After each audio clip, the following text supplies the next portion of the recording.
again, thanks everyone for being here today for this webinar presented by the Behavioral Economics in Action at the Rotman in partnership with the Behaviorally Informed Organizations Partnership. Although we're meeting virtually, we wish to acknowledge the land on which the University of Toronto operates. For thousands of years, it has been the traditional land of the Huron-Wendat, the Seneca, and most recently, the Mississaugas of the Credit River. Today, this meeting place is still home to many Indigenous people from across Turtle Island, and we are grateful to have the opportunity to work on this land. We also stand in solidarity with the ongoing protests against systemic racism and discrimination. My name is Renanti Rondina. I'm a postdoctoral fellow at BEAR and the moderator for today's webinar. We're delighted today to have William Trump and Francesca Tamma. Before I introduce Will and Francesca, I would like to go over the ground rules for this webinar. Following this introduction, our speakers will deliver a 30 to 35-minute presentation. During the presentation, please submit your questions for our speakers by clicking the Q&A tab at the top or bottom of your Zoom screen and typing into the entry box. At the end of the talk, and with time permitting, we will have a question and answer session in which I will select questions from the Q&A tab to ask our speakers. So without further ado, I'd like to introduce William Trump, head of the iptiQ Behavioral Insights Group at the SwissRe Institute. Will pioneered the application of behavioral science within SwissRe, establishing a team and setting this up as a client service in 2012. By using rigorous experimentation methods, this has helped insurers optimize their customer touchpoints in sales, retention, underwriting, and claims. He then moved over to iptiQ in 2016, where he now leads the Behavioral Insights Groups with responsibility for consumer insight, CX strategy, and the application of behavioral science within iptiQ. Francesca Tamma is head of the Behavioral Research Unit at the SwissRe Institute. Francesca leads the SwissRe's Behavioral Research Unit, a truly unique group of industry-experienced behavioral scientists. There, they aim to design behavioral solutions for problems in the reinsurance sector. They run field experiments and mixed methods research, which help their partners and clients determine what really works and changes policyholders and insurance behaviors. She has worked on setting behavioral research agendas and teams, first within the UK Behavioral Insights team, then at the UK Tax Authority, and now at SwissRe. Thank you, Will and Francesca, for being here today, and please take it away. Sure. Thanks, Renante, for hosting us, and thanks to everyone who's joined us today. I'm honestly particularly excited to be here because I know BEAR for a long time and as a recognized leader in the behavioral science field. And today also roughly marks 100 days in my new role as head of behavioral research unit at SwissRe. And finally, I'm also glad to be here with Will because he's a behavioral economics hero within our company, but also beyond. Next slide, please. I'd like to get us started by jumping in with a geeky icebreaker. Let me see if I can do this, Francesca. Mm-hmm.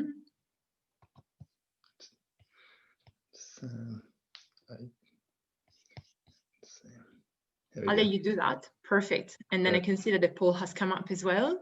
So to our audience, we wanted to kick us off with a poll to warm up by asking you, what proportion of our trials applying behavioral economics to customer touchpoints in insurance have been successful? And here by successful, we mean those interventions that outperform the status quo. Please go ahead and we'll then discuss the results.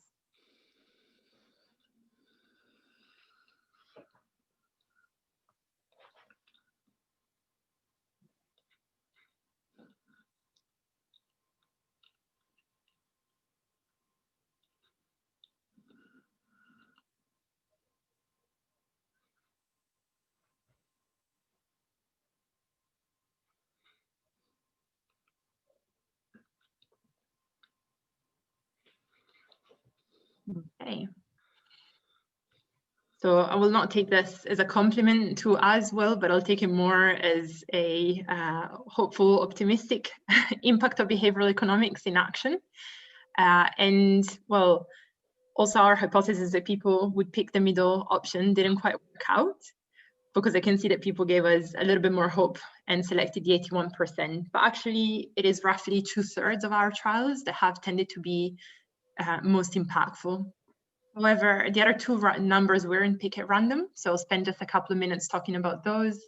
8.1% is actually the average relative treatment effect of behavioral economics trials performed by nudge units in North America. And this was analyzed in a paper that came out this summer by De La Vigne and Linos that compared the impact of behavioral economics interventions across American nudge units in academic journals. So, however, that would have been highly cost ineffective. So I'm glad that's not the case. And then answer C is also a number that comes from the same paper. 81.8% is the proportion of trials published in academic journals with a significant arm. And the authors use it as evidence supporting the existence of publication bias, which means that papers tend to publish, or authors tend to only be selected for papers that show significant effect. But enough on geeky statistics from me. Will, do you want to add anything on these results? Not on the results, Francesca, but it did strike me as the intro was being done. It might sound like we do the same job at SwissRe, and that's not the case. We obviously work in different divisions of SwissRe, and I think it would be good for our audience to know that we kind of view each other as sort of like twin units within SwissRe. There's so much room for application of behavioral insights within SwissRe, and I'm specifically in the primary insurance division. So I work for effectively an insurance company within the SwissRe group, and you are more on the reinsurance side, where you work with our partners, with our insurance companies on helping them. Thank you. I think this will become increasingly clear as we indeed take the audience through what we have in scope for today. So we're wanting to take you on a year-long journey of behavioral economics at SwissRe, which indeed, as Will said, started in the core function, which is the unit that I now lead. And maybe just a little bit more on SwissRe. It is a leading company in the insurance sector. So everything that you hear today is about applications of behavioral economics to financial problems. You could also call today a deep dive into our careers and the careers of our colleagues on behavioral economics at SwissRe, but I don't think we would have attracted as many attendees if that's the title that we would have used. So anyway, next slide, please. We'll take you through the early days, the proof phase, and then we'll go into the recent past. Apologies, I think this was the previous slide. Anyway, we'll go through the early days, the proof phase, the recent past, the scale phase, and finally bring you back to today, which is the embed phase. And we'd like to culminate that with the unveiling of the iptiQ human-centered design framework. Through this hour, we'll draw comparisons to BEAR's behavioral informed organization model. We'll quiz you, we'll hopefully teach you something, and go into the details of one of our most recent applications of behavioral economics to insurance that kept me, William, Lauren Stevenson, and Dilip Soman busy over the summer. And Will, over to you for taking us through the first of these phases. Thanks. I agree with you about the career point. However, I am really excited to be here, particularly if there's anyone dialed in who is early on in their journey, or they may be quite advanced in their behavioral science journey, but they feel their organization is not, and they're trying to drive that change. So I hope that this journey that we've been on is helpful, and there are some useful tips along the way. So I think it's worth just starting at the very beginning. So this is my colleague Alison, who's since left SwissRe just last summer. Her and I were kind of the founding fathers of behavioral science at SwissRe, but it was really alongside our day jobs. Behavioral science was kind of a side project that just kicked off. And the reason it kicked off is because we acknowledged that we weren't very good at understanding end customers. We had a new strategy in 2012, put the end customer at the center of everything we do. I'm sure many of your organizations have similar strategies. But we had to acknowledge in insurance that we're not very good at understanding what really drives customer behavior. At SwissRe in particular, we're very good at understanding the more traditional factors, things like mortality risk, morbidity risk, and those sorts of risks. And actually, when it comes to why people don't buy policies that they need and they can afford and they tell us they would buy, why is it that they never get around to buying them? And why is it that people buy flood insurance the year after the flood and then they cancel it a few years later? It felt to me at the time that people didn't really have good answers to this. And often the answers revolved around asking customers for their opinion. You know, let's get some customers in a focus group. They'll tell us what the answer is. We'll do what they tell us, and that will work. But unfortunately, this drive towards doing what customers want, you know, cheaper products, more features, just wasn't resulting in success in terms of adoption or sales. So Alison and I were often in these meeting rooms where anecdotes and sample sizes of one were being bandied around, and we kind of asked ourselves the question, is there a better way. And I think it was very useful for us to already be sort of dwelling in the world of behavioral science through our reading, and Alison was doing a master's on this topic as well at the LSE. But I think also seeing other teams like the UK government's Behavioural Insights team, even the regulator here in the UK running trials and getting significant uplifts between the treatments did start to make us think, if it works in tax collection, why would it not work in insurance? We're dealing with human beings after all. And for me, a big moment actually came when I was at one of these conferences. I think it was the first Nudge Stock conference held in 2012 or 2013. And I remember an academic guy presenting about all these amazing theories. And he said something like, we've got all these amazing insights, these theories, but we have very few participants on who to run the studies. You know, we have to get them in university settings and it's really hard work. And it struck me that the insurance industry has the kind of reverse challenge. It has all the participants. It has hundreds of thousands of customers who we interact with almost daily in terms of people who come to our websites, who read our letters, who are on the phone with us, who complete our forms. And what we're lacking is the appetite and the ideas for experimentation. So Alison and I had a pretty basic, but it turns out it was quite a radical idea, which was, why don't we just experiment more? Why don't we test out things more rigorously using these insights from behavioral science? And it turns out it wasn't as easy as we thought to get that going. Now, running tests is actually not the hard bit. Actually, if you've got people who are engaged, designing an A/B test is usually okay. Usually, if there are barriers, you can usually get around them. But what was the harder barrier is appetite or desire to test or to experiment. I'm sure many people dialing into this will know this from their industries, but you know, to experiment, you have to have that humility to say, I have no idea what's going to work. The experiment will tell us. And I think many people in insurance struggled with this concept of acknowledging we don't know the answer. Let's experiment. So we tried to encourage our colleagues and our friends and our partners and our clients to do this. And slowly we got the first few trials off the ground. And as we go through this presentation, we've got a few one-liners, cheesy mottos for you. But this is one that I think might help you or encourage you if you're in an organization like we were. In the land of the blind, the one-eyed man is king. So many people don't know about behavioral science. They're new to these concepts, they're new to experimentation. If you're familiar with these things, even if you're not yet an expert or you don't understand all the nitty-gritty of the business, you can really make a difference. So what we'd like to do now is share a couple of the case studies. I don't quite want to say that made us famous, but a couple of the case studies that did kind of go viral within the organization and that people still remember now, 8 years later, because of the impact that they had and how counterintuitive they were. Now, one of the earliest case studies we actually did was around getting people to be more honest about their health. We replicated the Ariely study by moving the honesty statement to the start, and that did lead to more disclosure of lifestyle disclosures like drugs, alcohol, and height and weight. But the case study I wanted to pick here today is one of our very early ones. And I'd love you to think about how you would apply your behavioral science to this problem statement.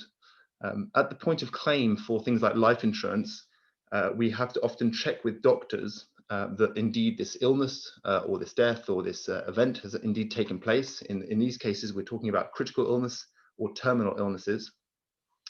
And it's a real pain point for the industry because the customer has done everything they can, the insurer has done everything they can, and we're just waiting on the doctor. So how can you get a doctor to send a form back faster when the average time of returning a form is around 30 days?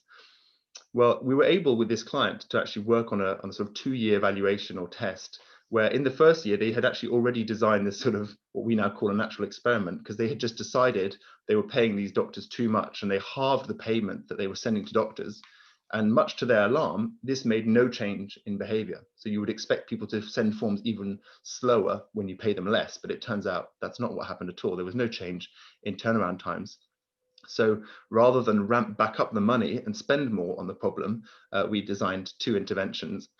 And this is exactly what the 2 interventions look like. If I show you on the next slide. For terminal illness patients, we realized, or claimants, we realized that actually it's maybe not so much about the payment we're giving to the doctor, but simply about drawing their attention to the urgency. At the end of the day, someone who has 12 months left to live, if you spend 1 month of their remaining life expectancy dealing with a form, that's 10% of their life. So actually, why don't we try and highlight this to the doctors? And the post-it note, the handwritten post-it note that was designed by this claims team, as you can see here, just says your patient may have as little as 12 months left to live, so please don't delay. Whereas for the critical illness forms, we just went with an anchoring message to show that some of the doctors, albeit not a majority, some do send these forms back very quickly, so could you do the same? And this test was run over a number of months, and we were able to track the improvements in the time windows, and there were improvements in all the time windows, and it was statistically significant by day 30 for the critical illness and by day 10 for terminal illness forms. Now, what's also quite interesting is that this is not a particularly robust trial, and the effects are not huge either. But actually what it taught the business, it taught us, it taught our colleagues, is just how exciting and thrilling it is when you actually are prepared to experiment and track the effect with evidence rather than just with gut feeling and what we think might work. Now, our next case study is one where you need to have your fingers on buzzers and you have to guess which one of these 5 treatments was the winner. So again, we could have given you plenty of case studies from the world of marketing, website optimization. Of course, we've done those things as many companies have, but I actually delight in doing quite mundane trials where we can actually make differences to really basic things like sending forms back completed accurately, or in this case, encouraging customers to switch payment method from check payment to direct debit, or EFT as you call it, over in the other side of the Atlantic. So let me ask you a question. How would you encourage people who are currently paying by check every month to switch to direct debit? Well, we were able to design a 5-way randomized control trial with almost 1,000 people in every group. And you have to think about which of these. I'm going to ask you to vote on which of these was the most effective in your opinion. The control was simply the standard message written in quite a neutral or traditional way, explaining what was on offer. The salient message was drawing people's attention with kind of persuasive language about the benefits of switching. The conditional incentive was quite a straightforward, please do this and we will then send you a £10 gift voucher when you have done it. The unconditional incentive tried to tap into reciprocity by saying, here is £5 either way, we love you, we're delighted that you're our customer, please would you send this form back and switch payment method to do us a favor. And the 5th one, active choice or imposed choice, was really reframing the letter to say, we need to hear from you. Either way, you must let us know, do you wish to stay on your current payment method by check, or would you like to switch to paying by direct debit? So please have a quick think and a vote, and we will see whether your predictions come true.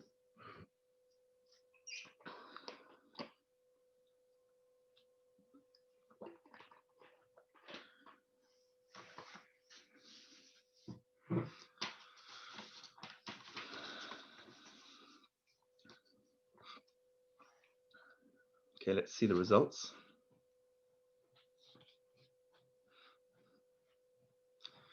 Okay, so overwhelming choice here for active choice or imposed choice, 60%, and all the others much lower. So if I can then, if that can be closed, I will then reveal the results. There we go. So if you can see this on screen, by far the winner was the salient message, a simply rewritten message drawing attention to why it's such a good idea to switch, had 3 times more people complete it compared to the control message, and significantly higher than the unconditional voucher, or even higher than the conditional voucher. And I think there's so much going on in this trial where all the results here are statistically credible. Maybe actually when we give people money, it actually communicates to people, well, if we need to bribe you to do this, maybe it's not such a good idea. Maybe it's not in your best interest. Turns out, actually, by not bribing people and simply explaining in language that is understandable what this is for, they are more likely to respond. The unconditional incentive did work well, as you can see, 24%, but it's very expensive because your average cost of a switcher is higher because you're giving everyone a voucher. So very simple learning here about experimenting. Also quite a good learning about how bad we are at predicting what will work. You know, even with this audience of experienced behavioral scientists, we don't have a clue what's actually going to work when it comes to it. And again, we found that in the world of insurance, I think it's probably the same in your company. Actually, when you have the results, the arguing stops. It's pretty clear what's worked, and that's what then can be rolled out or iterated further. So there it is. That really was the proof phase, running a number of trials. The growth kind of went pretty exponential from a very low base, from quite a hard start. And we just wanted to share a couple of pointers about what made this work quite well. Firstly, having a like-minded senior stakeholder in your organization that will give you time to make this work. For us, that was a big factor, and I'm sure you should look out for one of those in your organization as well. You need to spend the time spreading the news about behavioral science. There's no way around it. You have to do a lot of presentations and spread the word. We also found, especially at the start, that focusing on your client's pain points rather than what your priorities are at the start is particularly useful, because everyone has pain points and they are usually keen for help with those. And then more than anything, running rigorous trials with rigorous evaluation is really the most important thing at the early stage, because you're seeking to prove the value. So what did we do then, Francesca? Thank you, Will. So we went on. I think I was reading through these again, and I think the major shift was realizing that we could no longer continue running around and just satisfying this increase in demand, because then we would have earned a huge army of enthusiastic behavioral scientists at SwissRe, and with an avalanche of good results, but none of them that made real monetary sense. So indeed, looking back, we reanalyzed our story, and we call this the scaling phase. This is the phase when we grew up and when we actually had to demonstrate that we were not just a fun experiment or a shiny marketing tool that we could get our clients excited with. And we call it a scale phase, as essentially the success that we demonstrated is that the behavioral economics toolkit applied to the right pain points can truly achieve scale. And to be honest, were we necessarily aiming for that from the start? I'm not sure. I think we were consciously trying hard to monetize this R&D area, but the monetary targets only came in later, probably towards the end of the scaling phase. Let's see what's the quote that we pick for this phase. So, don't miss the wood for the trees, or truly an alternative headline could also have been, make sure that you're speaking the business language. The point being that, as I mentioned, we stopped running around tackling small pain points and instead decided to focus on the big strategic wins. And most of our effort was focused on how we should identify those. And I think, Will, you mentioned it to me as well, that one of your managers or leaders at the time suggested to you that it's not like you shouldn't be looking for the minimum detectable effect sizes like a good academic would do, but instead you should have focused on the minimum break-even effect. So what would have allowed you to turn things around? And so it is with the shift that we aimed at partnering with the business units, working on strategic projects. And by then we had a track record for earning a seat at the table of making these decisions because of the case studies that prove the success that we'll just talk through. I think it's just worthwhile also focusing on the business context at that time. Many of you will probably not be from the insurance industry. However, just in a few words, it was a situation when capital, like today, was very much cheaper. And so reinsurers were trying to differentiate their services. So the idea of supercharging and differentiating services with behavioral economics was a very appealing strategy. So for us, that's the space that we identified for ourselves. Next slide, please. So this is the case study that I picked for this phase. And I'll talk you through it. It basically shows that behavioral economics can have a greater impact than the traditional economic levers for behavior change, that is monetary discounts, a little bit like we saw in the previous case study. So if you look at a graph, this is what you see. The black line dropping over time, showing the discounts offered to people who were deciding whether to cancel the life insurance, decreased. And at the same time, the agents speaking to these customers were being trained in the use of behavioral science principles, for example, such as salience. So suggesting to a policyholder to think about the saliency or the relevant impact of canceling the policy to the beneficiary, the person who would have earned the monetary payout in case of a loss. And this would have been, in often cases, a spouse. So a much more relevant type of discourse to enter rather than the one around canceling, staying with the company. And then from this graph, you can also see that the save rate of the policies, i.e. how many people decided to stay and keep their product, their insurance, increase over time. This is the red line. And interestingly, this effect still holds today, over a year since it started. So it wasn't just a short-term shift of mind or peer pressure felt on the call. But then why was this case different from those that we saw earlier? Similar result, right? But the idea is here that we reached still a large number of policyholders, but we were working on a very strategic project with a cross-functional team. And this served as an instrumental project to prove the business case for behavioral economics internally in the broader company as SwissRe. So it enabled us to get the support to scale behavioral economics by bringing it to more clients and by implementing it in more activities that we do with the primary insurers around improving the whole end-to-end customer experience, rather than just focusing on one pain point at a time. And this, however, is not the only thing that we did during the scaling phase. So next slide, please.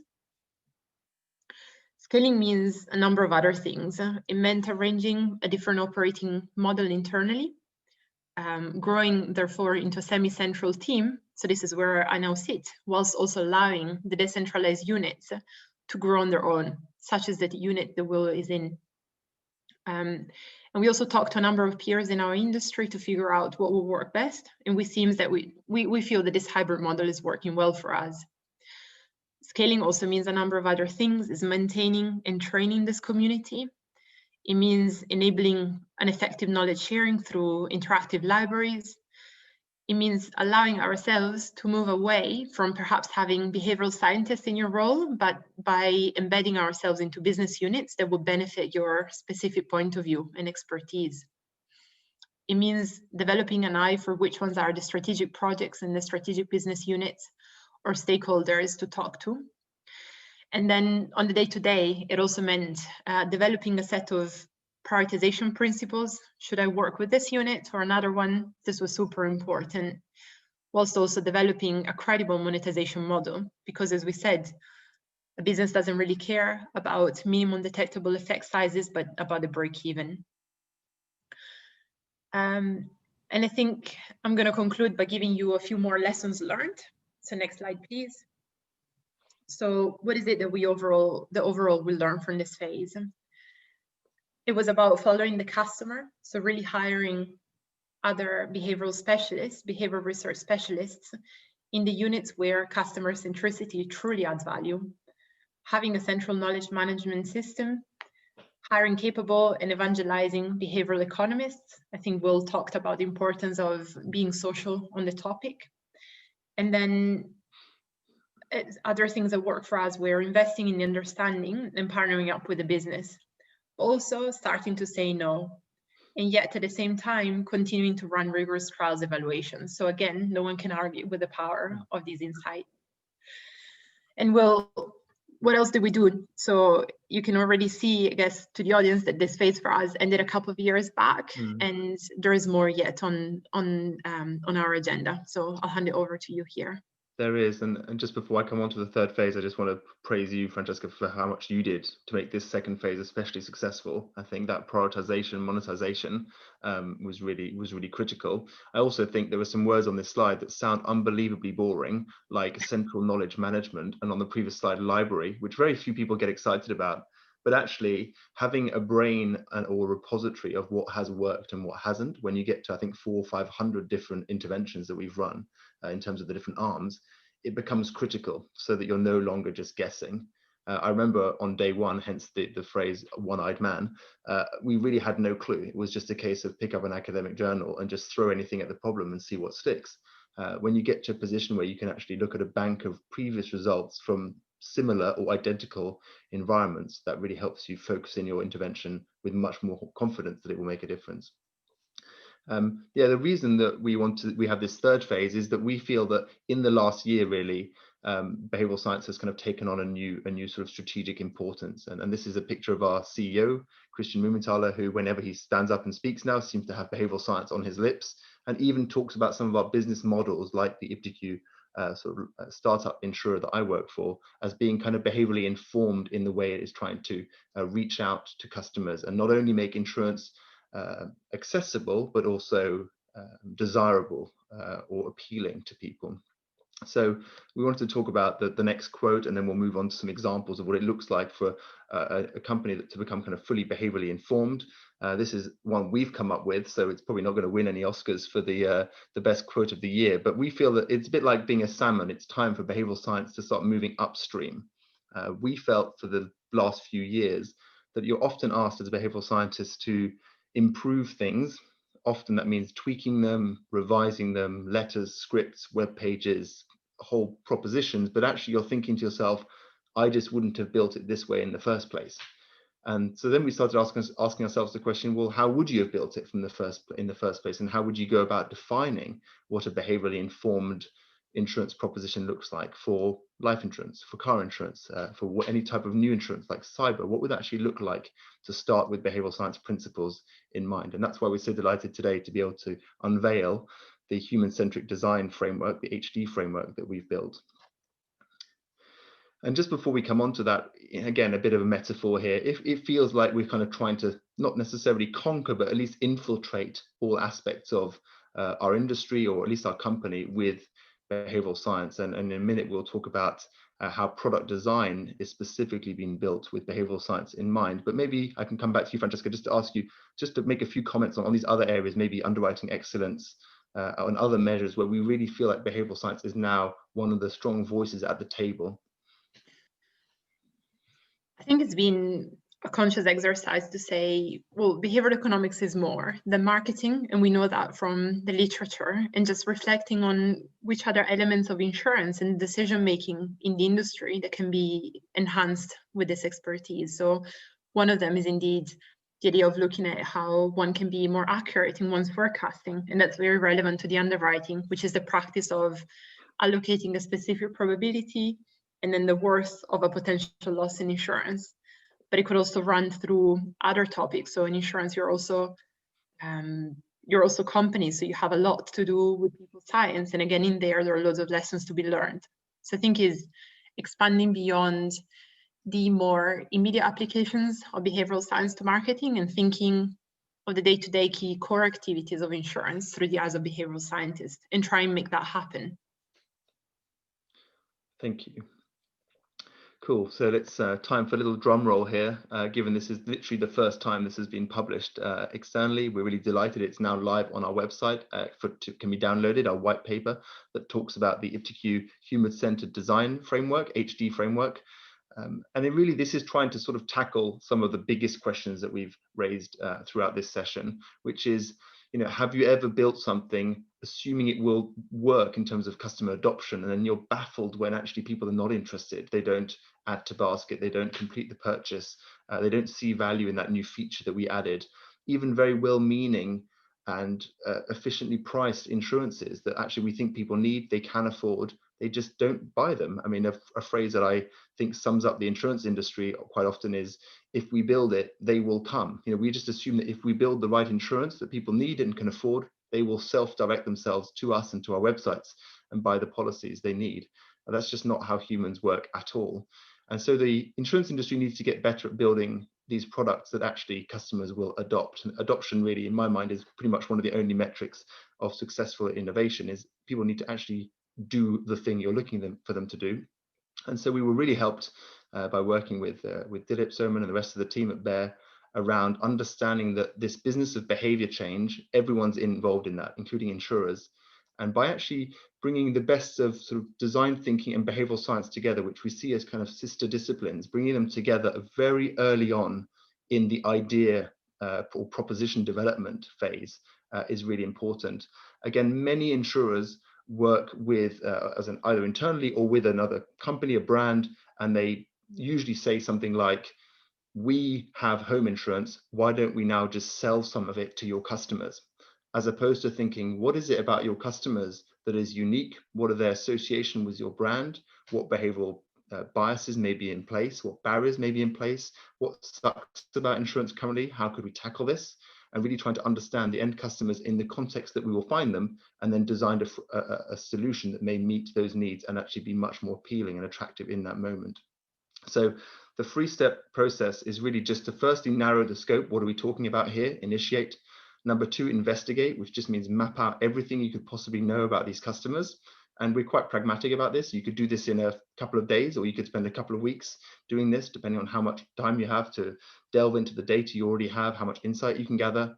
And then with that all laid out in front of you, including behavioral science questions that you need to tackle, you're then ready to come up with ideas, propositions that actually meet customers. And you have to almost be able to prove that these actually will work in terms of overcoming behavioral barriers and other problems.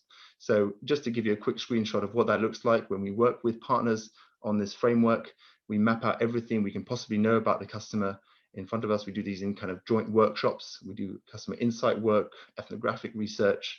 We talk to people, we do surveys, we look at behavioral data, evidence we already have to try and understand what is going on here, because it's not enough for people to need something unless they really intuitively understand why they're getting an offer from this brand, which makes sense to them in this time when they're relevant and they're already thinking about buying, or the nudge makes sense, then it may not succeed as an initiative. And that's how we then move to step 3, ideation with our partners. And just wanted to give you a couple of examples of this in action. We've had about 6 or 7 partners who in the last year have gone through this process with us. And we found every time we've unveiled things that were probably not so obvious at the start. So recently working with a large retailer around content insurance, we realized that actually the hassle of the switching process is a very significant barrier to people buying the policy. It's all very well the product being attractive, affordable, and from a brand they love and they trust. If it's difficult to actually switch over because of the current hassle in the process, then we need to overcome that barrier in order to get people interested. Similarly, working with a new motor insurance proposition in Germany, we uncovered some of the pain points around lack of flexibility for insurance currently, the fact that you have to keep your policy for a whole year, which we've now radically changed. You can cancel anytime with our insurance, and also other behavioral barriers and behavioral principles we've kind of unearthed, which is people assume that by adding extra drivers to their license or to their coverage, the price would go up. And in our insurance, it doesn't go up. You can add 5 drivers for free, really building something that delights customers in something as traditional or boring as insurance. So just a couple of examples of how behavioral science is starting to influence how a proposition is built from scratch, rather than having it all built by a sort of traditional team and then having behavioral scientists trying to then improve it at the end or trying to tweak it. So there it is. We've tried to take you through this 3-step journey we've been on, and we feel like this last phase of embedding behavioral science is making quite a big impact, because we now have even higher sort of buy-in from senior stakeholders who are prepared to bake in behavioral science into how things are done by including behavioral scientists on specific decision-making committees, on high impact projects where they feel like actually we really need to know and hear a voice from a behavioral scientist, and still, and that's why we've included this at every stage, still running those rigorous trials and evaluations at all times, because you're only a few months away from the behavioral scientist possibly being discredited. That's my fear. So always running the rigorous evaluations to show these things really do work and they do make a difference. And that evaluation may look different depending on the setting, but always trying to have that rigorous trial as much as possible. So those are the 3 steps we've been on.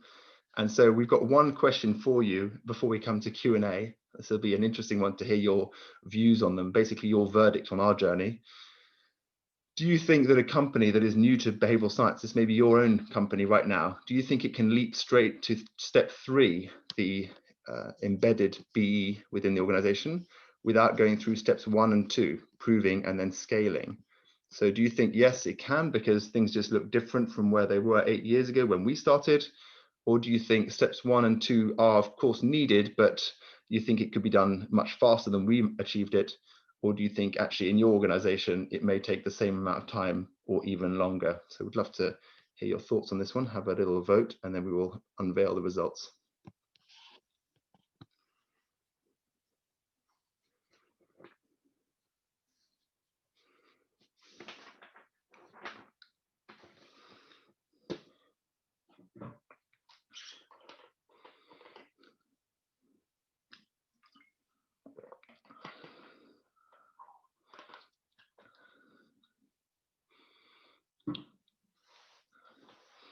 Shall we see the results? Okay. So Francesca, people can do it much faster than we managed to. I think that's the conclusion we should draw from that one. I think it's funny that you're also suggesting that there may be some optimism bias at play, but I think it is true. Like these days, there are people with very different backgrounds who might have gone into behavioral science after a career, which already gives you that kind of multidisciplinary view on how you might go about tackling some of these things. So I'm even thinking of some of our colleagues who've gone and retrained in behavioral science, but are maybe underwriters by background or claim specialists, and then they come in with that kind of view of actually I can just already put these two things together. That could be one reason why it could be done more quickly, or also companies that can help you accelerate, right? That's my hope, that if you were to talk to people like us, then we could help you avoid pitfalls that we've ourselves faced and took time to recover from. Yeah, I think the sort of the vocabulary in business has definitely evolved in the last few years to become more open to experimentation and these sort of rigorous methods. I think when I started doing this, I felt like the only place where rigorous experimentation was the norm was things like direct mail campaigns, where you would always have multiple versions and you would test them. But anywhere else, it was quite unusual to talk about experimentation. Now, I think obviously our huge move to digital in the last few years has also come with its own norm of experimentation and A/B testing, which is now kind of on everyone's lips. So when you now say, have we experimented with the wording of this health question in a form, whether people will understand it or tell the truth? A few years ago, that was kind of met with, well, we've just always done it that way, as opposed to now, I think there would be more of an openness to experiment and to embed those principles. So I think I also agree with the view of our public. I'm glad people don't think they can leap straight to phase 3, thus proving that we have wasted a lot of time and effort. So that's great. So thank you everyone for those votes. And let me see if I can move on to the final slide before we come on to hear your questions that have been submitted. 2 really highly recommended readings. The first one by Bear. We really have learned a lot from this paper. We've learned a lot from our partnership with Bear, but specifically, I think that this kind of process of I think it's called the kind of the waterfall or the cascade of how deep is behavioral insights operating in your organization, from kind of just tweaking and fiddling and auditing all the way through to actually strategy and design being influenced by behavioral insights. So definitely have a read of that if you haven't already, and please have a read of our white paper on how insurance companies can build better products that are as attractive as possible for our end customers, who are of course human beings. So that was it from us. We'd love to hear your questions and have this time for discussion. So I think it's over to you, Renata. Thanks so much, Will and Francesca. I have to say, what you guys have managed to accomplish at SwissRe is remarkable, and thank you for sharing that with us. I'm being asked, Will, to remind you to stop sharing your screen so that we can, yeah, thanks. Sure. Just, I guess, about that last poll, I'll confess, I was going to say C first, but then I thought, you know what, we've come a long way from 2012, so hopefully we, like newer places can do it faster. But anyways, we have lots of questions and a limited amount of time, so I'll jump right in.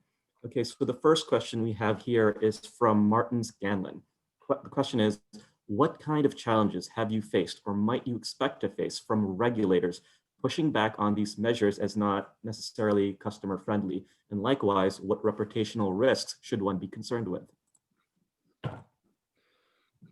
you want to give that a try, Francesca, or shall I? I'll try giving my thoughts, and then I think these are, we can give the SwissRe perspective, the iptiQ perspective, but also the personal one. So it'll be enriching to hear both of us. So Martin, thanks for the question and thanks for joining us today. In terms of challenges from the regulator, we've been holding ourselves accountable for compliance with, of course, all the regulatory aspects, as well as SwissRes that go a little bit beyond than the general kind of requirements. An example of this was when GDPR was rolled out, and we've decided to go beyond and apply the same kind of restrictions on data sharing also in regions that hadn't gone as far as Europe, which is where this regulation came from. So that's, let's say, one first approach to how we've done it. But then also from the early days, Will and Alison had been very conscious of any kind of early signals that regulators would give towards applying behavioral science.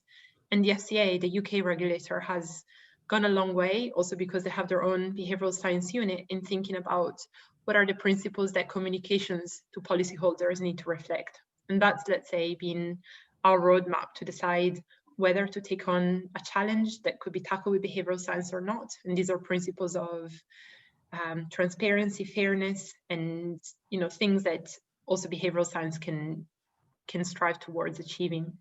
And then finally, our team, informed again by academia and by approaches, have established our own ethics checklist that we hold ourselves again accountable for. We're thinking of going beyond that as well. But the point being, we do recognize that it is a powerful tool, but it's not the tool or the messenger that has got to be blamed. It's really the aim that you're striving for that I think is the right judgment, is the right factor onto which to apply to your judgment. So it could be that taxes, it could be that subsidies or discounts or communications are pointing towards achieving a better outcome for a customer, but then similarly behavioral economics can be used for that, and that's what we try to achieve. I would just agree with you, Francesca. I think having had open communication with the regulators from really early on really helped. I think also it would be wrong to say that the regulators have viewed behavioral science as a negative force. I think they've seen it as a series of principles, a toolbox, and they themselves have demonstrated how it can be used to improve customer outcomes in terms of clarity of message, persuasiveness, salience, and they've also shown how these principles can be misused to offer people products that they don't need. I think my starting point is always, do we agree that this insurance in itself inherently is good value? If it is, and I don't think there's anything wrong with making it sort of persuasive and attractive in the way that we present it, but if it's not good value in the first place and we're ripping people off, then we shouldn't be doing it anyway, with or without behavioral science. So I think, as you said, starting really early on. I think also the other important thing for us as a team is very close collaboration with our compliance colleagues. Nothing goes out the door in terms of a customer communication without having gone past them anyway. So in that sense, we're not a kind of rogue unit. We fit within the existing structures. Okay, great. Thanks for that. It was a great answer. The next question here comes from John Thiel. I'm going to throw my own twist to it, though. He asks, and I guess I will frame this in terms of the prove phase of back in the early days of like 2012. Like, were you responsible for the statistical analysis of your experimental findings, or were there resources within SwissRe that could help you with this? And my twist to that would also be like, how big was your team at that time, and what were the most important roles? If you could gather like an A team, what would be the most important things you needed people to do? Sure. So firstly, we actually had a statistician who worked in another part of our team, not a behavioral scientist, but they were able to help us. I think my colleague Alison would have been much better at statistical analysis than I was at the time, but our other colleague was particularly helpful in terms of helping us with the analysis. So that was a quick answer there.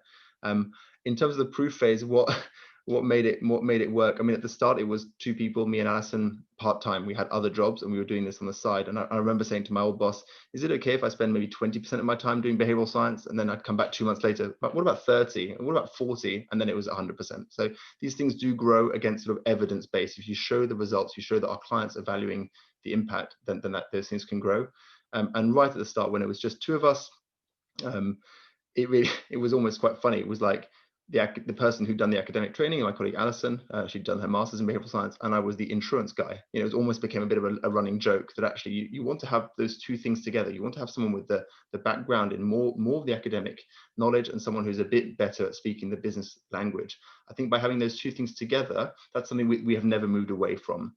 I think if you have only the academic knowledge and none of the speaking the business language, or vice versa, you're really weak. So that was early on. I think since then, I'm sure Francesca, you'll have views on this as well, but I think for us, it really has been being multidisciplinary. So I think we have had health economists, health psychologists, economists.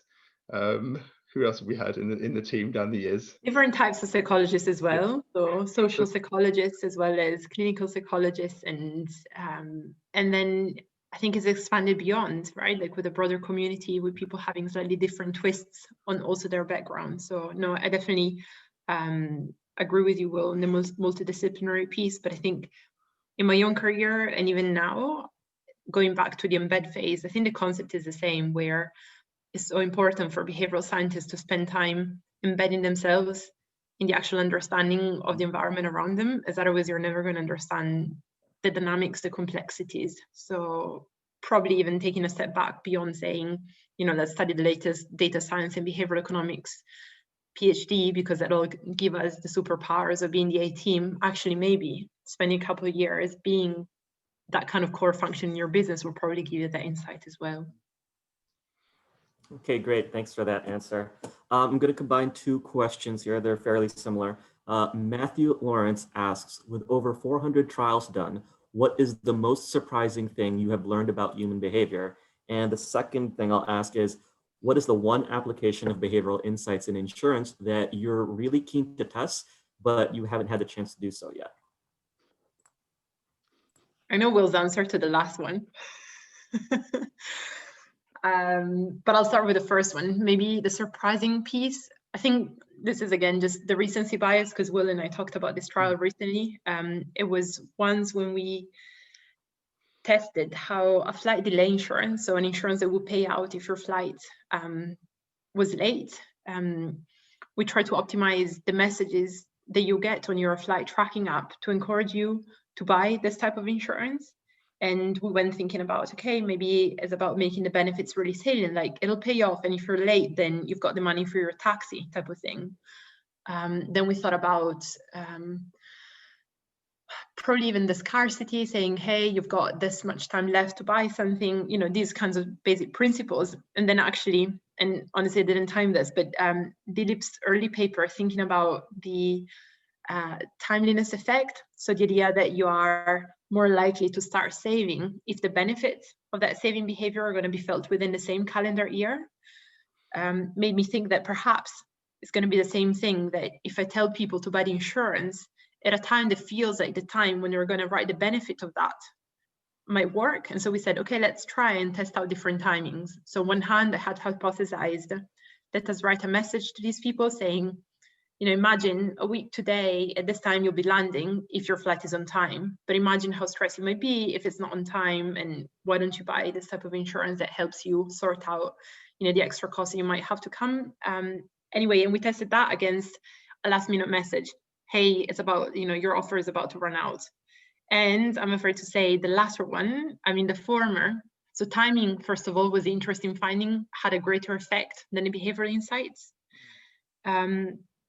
And then also the timing right after to the last moment was the one that increased sales more, but the other timing, i.e. a little bit in advance and at a time when similar to when the flight would have landed, was the one that increased the interest the most. So I think whenever you're brainstorming which behavioral insights to implement, don't forget about timing.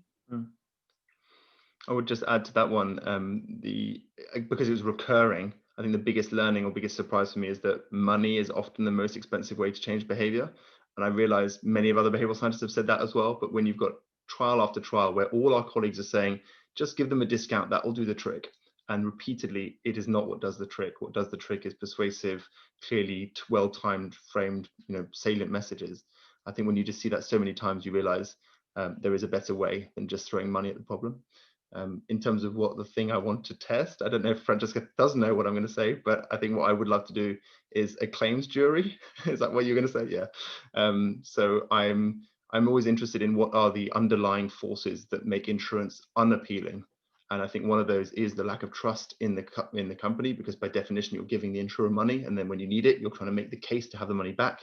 And why couldn't we democratize that process using some of Rachel Botsman's research on, you know, devolved trust, where other people make a decision. And so maybe by having a claims jury with other policyholders, this could be something very interesting to explore, whether other people voting or judging on whether a claim is eligible or not could be an interesting way of removing the power from the insurer in a way that makes customers actually trust the insurer, because plenty of things have been tried around trust, like telling the customer how many claims we pay. And even when it's 99% of claims get paid, it doesn't make a single difference to customers' trust in the insurer. Okay, great. Thanks for those answers. Very interesting ideas and findings. We have a couple of minutes left, so I'm actually going to try to combine two very similar questions, and I hope I'm pronouncing their names right. The first is from Relitza. How do you deal with competing interests between teams? For example, when one team wants to run a trial that will improve a procedure, but then the other team will have to run the trial, and they say they don't have time for it. And the second similar question is from Ziga. Was there much in-house opposition and skepticism to the unit from the start, and how has that changed? Yes, there was. It wasn't hostile. It probably was just skepticism. I think, as I said a minute ago, people just assume money will do it, right? A good product that meets people's needs, that will be what will do it, will make people buy. So I think, in a way, keeping your team small to start with is never a bad idea, because if you've got a team of 10 people, people start raising eyebrows like, why are we paying these people, and how much value is it bringing? So actually, in a sense, starting with guerrilla warfare with 1 or 2 people part-time is quite a good way to quickly show the value. In terms of getting people to run trials, if it's not directly in their interest, it's very hard work. And I would just encourage, through this evangelizing, to just try and share with people, look how amazing it is when we do get these results. And I think trying to give people a bit of the credit for that, even small things like being able to present internally or at a conference on the results that came from doing this, I think is a way of trying to get people on board with the experimental method. I think maybe adding on to this, maybe 2 ideas. One, which is a bit of a cop-out, like try and find the next team who's excited. I think there are so many people who are interested in behavioral science that you've just got to find who are these excited colleagues, especially in the proof phase, not in the scaling phase, because otherwise you're probably going to go against your monitoring targets. And then the second one is, I think, again, building onto the fact that doing behavioral science is actually a very appealing and attractive thing. Maybe there's something in there that you can appeal to them by saying it isn't just a conflicting interest, but perhaps is the new skill of the future, and then you can actually learn through the application. But it is hard. Okay, great. So we are at the end of the hour. We have actually so many more questions that we wish we could talk about, but I do believe we're at time. So I'm just going to conclude here. Again, we'd like to thank William and Francesca for leading our webinar today.